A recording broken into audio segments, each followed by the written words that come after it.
Hello guys, welcome back. So today I'm gonna make some dino ribs. My brother donated. He had them in the freezer for a while. It's like, you know what? Gave it to me. I cleaned them up. Dino ribs and a whole huge chicken. So you're probably thinking, oh, you're gonna use your big Kamado or something like that. My big Weber Kamado. Nope.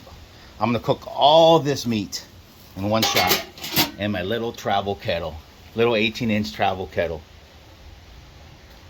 Ready? I'm gonna show you how in a bit.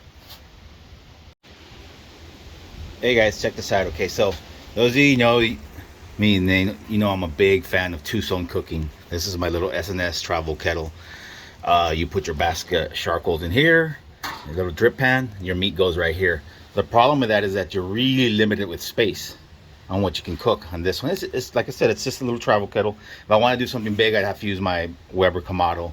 But here, what I want to do, I'm gonna do a little mod that my brother-in-law Sal Rodriguez, he's a sheet metal specialist. He made me something out of stainless steel. So let me start off with a diffuser plate. So I want to grab all the real estate. I'm not going to be using those mods right there. So right here I have a pizza pan from Target, $5. I left the label on just to show you in case you want to pick it up. $5, and this is not a flimsy pizza pan. This is heavy.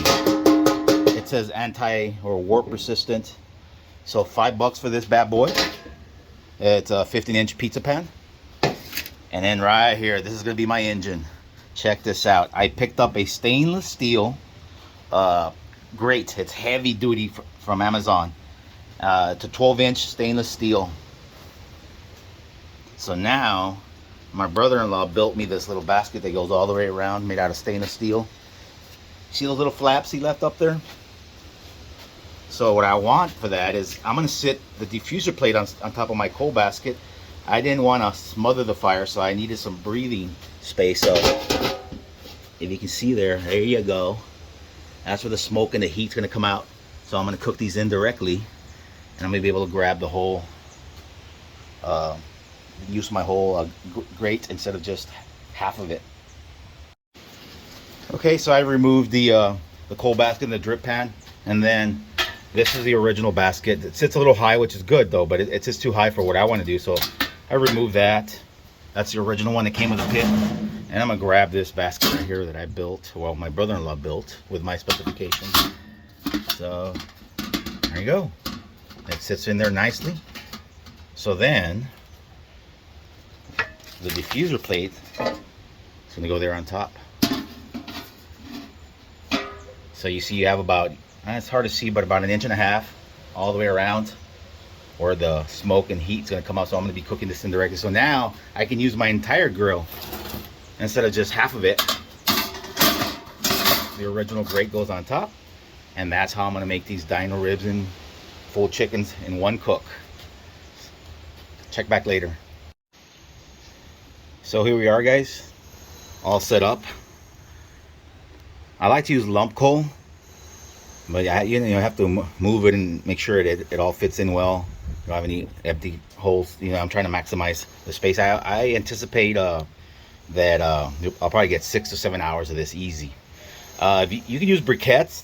Those are, you know, they form themselves better. They all uniform size, so they shape themselves and they're pretty good. You can probably even get more, but I don't know, I'm a lump guy. So anyway, let's light up this boy.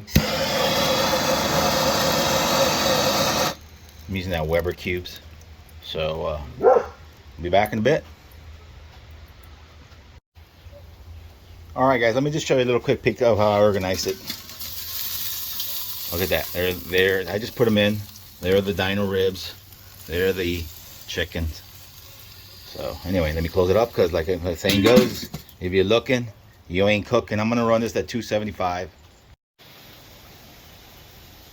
Look at that little bad boy roll smoke. The little engine that could is pushing smoke. Another quick little peek.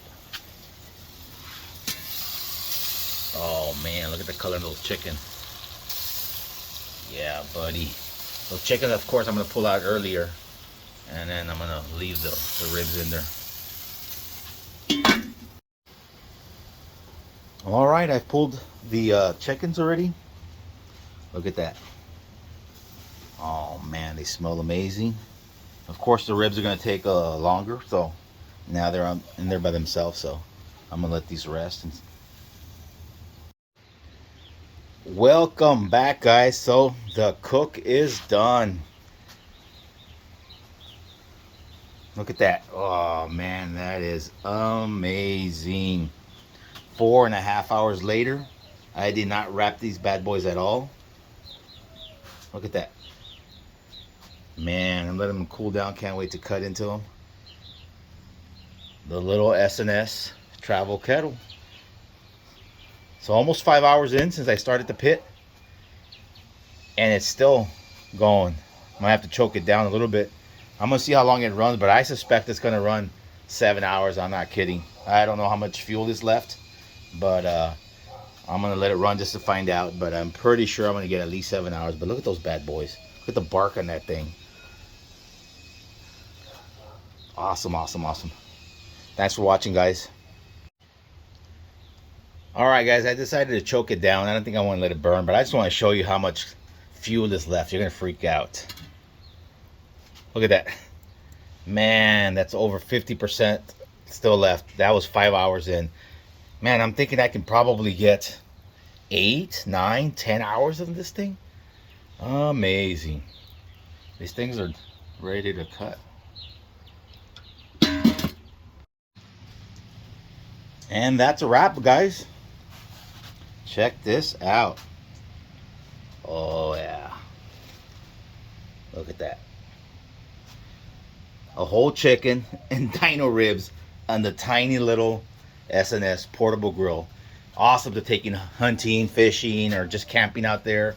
I mean, just to know that you can do a whole dino ribs and maybe a whole bunch of chickens in there in one batch. Man, I love this mod.